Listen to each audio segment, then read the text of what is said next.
ওয়েভের অ্যাবনরমালিটি কি কি আছে এটা একটু দেখবো। তার আগে আমাদের জানতে হবে যে পি ওয়েভটা আসলে কত বড়, এর হাইট কতটুকু আর এর দৈর্ঘ্য কতটুকু। নরমালি আমাদের পি ওয়েভ যেটা হাইট, চেস্ট লিডের ক্ষেত্রে, চেস্ট লিড মানে ওই যে B1 থেকে B6, এখানে আমাদের 1.5 মানে দেড়টাই স্মল বক্স থাকবে। আর যদি লিম লিড বলেন তাহলে 2.5। মূলত লিম লিডটাকে আমরা এখানে ফলো করব, তাহলে আর আইটাই স্মল বক্স থাকবে। সর্বোচ্চ গেলে তিনটা, এর বেশি আসলে ক্রস করাই যাবে না। তাহলে লেন্থ হচ্ছে আর আই, মানে এটা এক প্রকার স্কোয়ার। উপরের দিক হচ্ছে 2.5 আর এই দিক হচ্ছে 2.5। আশা করি এতটুকু বুঝতে পারছি, হ্যাঁ। তাহলে 2.5 আর হলো 2.5, এই যে 2.5 2.5। তাহলে এখন যদি উপরের দিকে বেশি হয়ে যায়, নিচের দিকে যদি কম হয়ে যায়, তাহলে কি হবে? তাই 2.5 মানে কি, 2.5 স্মল বক্স মানে কত মিলি সেকেন্ড? একটু আগে কিন্তু দেখে আসলাম 100 মিলি সেকেন্ড। তাহলে তার এই দিকেও 100 মিলি সেকেন্ড, উপরের দিকে 100 মিলি সেকেন্ড। উপরে ইসিজির উপরে মিলি সেকেন্ড দেখতে পারেন, আর যদি ইসিজি হাতে নেন তাহলে স্মল বক্স আপনি কাউন্ট করতে পারেন। তাহলে সো পি ওয়েভ ডিউরেশন হইতেছে আমাদের টোটালি 100 মিলি সেকেন্ড, যেটা আমি হিসাব করে এখানে দেখাইলাম। অ্যাবনরমাল পি ওয়েভ কি কি আছে দেখেন। যদি লেংথ বড় হয়, যেটা বললাম এইদিকে, তাহলে পি মাইটালি বলবো। আর যদি হাইট বড় হয় তাহলে সেটাকে আমরা বলবো পি পালমোনালি। খেয়াল করো, আবারও বলতেছি, যদি লেংথ বড় হয় মানে এই যে এইদিকে বেড়ে গেছে, সেটাকে আমরা বলবো পি পালমোনালি। আর যদি হাইট বেড়ে যায় তাহলে সেটাকে আমরা বলবো পি মাইট্রালি। সরি, যদি দৈর্ঘ্য বেড়ে যায় তাহলে বলবো পি মাইট্রালি। আর যদি হাইট বেড়ে যায়, উচ্চতা বেড়ে যায়, সেটাকে আমরা বলবো পি পালমোনালি। আর P inversion AB not origin, এটা সামনে আসবে ইনশাল্লাহ। তাহলে এই দুইটাই কিন্তু আপাতত এখান থেকে মনে রাখার বিষয়। যদি দৈর্ঘ্য বাড়ে তাহলে পি মাইট্রালি, আর যদি হাইট বাড়ে পি পালমোনালি। আশা করি এতটুকু বোঝা গেছে। তাহলে পি ওয়েভের অ্যাবনরমালিটি কি কি আছে খেয়াল করেন। আমরা প্রথমে পি মাইট্রালি দেখবো। মাইটালির ক্ষেত্রে এখানে ওই যে হাইট, দৈর্ঘ্য এগুলো সাধারণত মনে রাখা খুবই কঠিন বিষয়, আমরা সহজভাবে মনে রাখবো। মাইটালি তাহলে এম শেপ থাকবে, মানে আমাদের পি ওয়েভটা নরমালি এরকম থাকে, তাই না? কিন্তু এখানে এরকম গিয়ে আবার উঠবে, আবার গিয়ে এই যে এরকম নামবে, দেখেন এই যে এরকম হবে, এম এর মতো হয়ে যাবে। মাইটালি মানে এম এর মতো হয়ে যাবে। আরেকটা মূল বিষয় হলো, যেহেতু মাইটালি, তাহলে সমস্যাটা কোথায় হওয়া উচিত?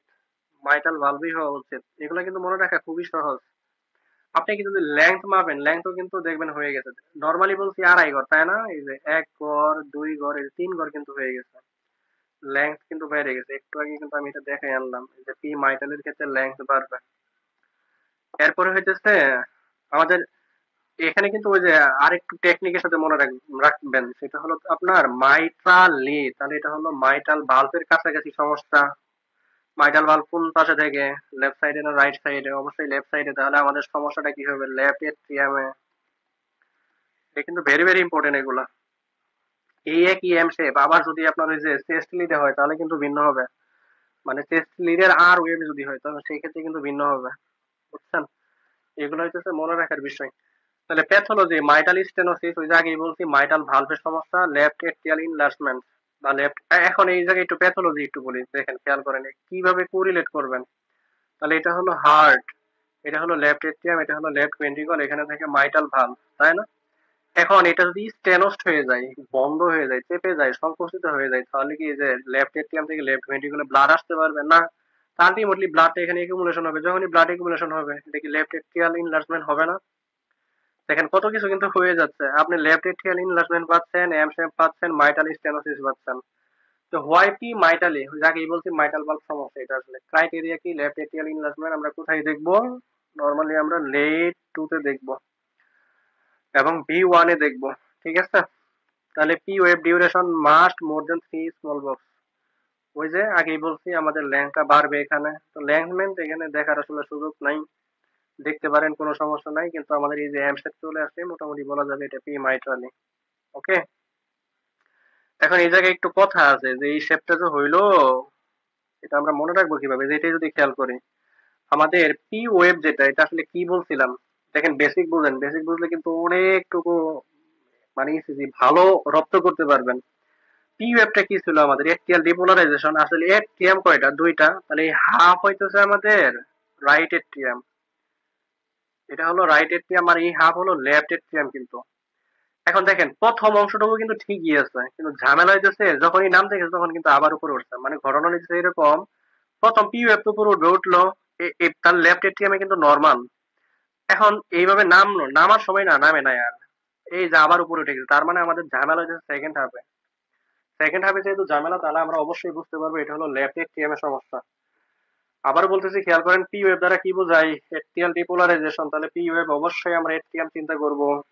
এগুলো কিন্তু মনে রাখা খুবই ইজি যদি কোরিলেট করতে পারেন। আশা করি এতটুকু বুঝতে পারছি। দেখেন আমি আবার একটু এটাকে রিক্যাপ করি।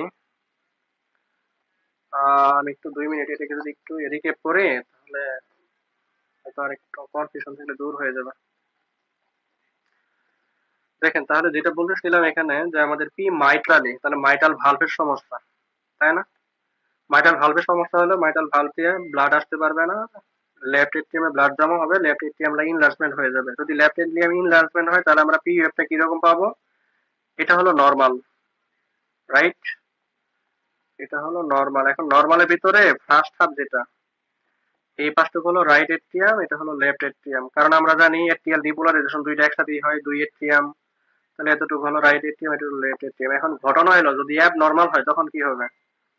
ধরেন পি ওয়েভটা নরমালি উঠছে, তাহলে রাইট এট্রিয়াম নরমাল নামতে ছিল, কিন্তু নামতে দেয়নি, আবার উপরে উঠে গেছে, তাহলে লেফট এট্রিয়াম এর সমস্যা।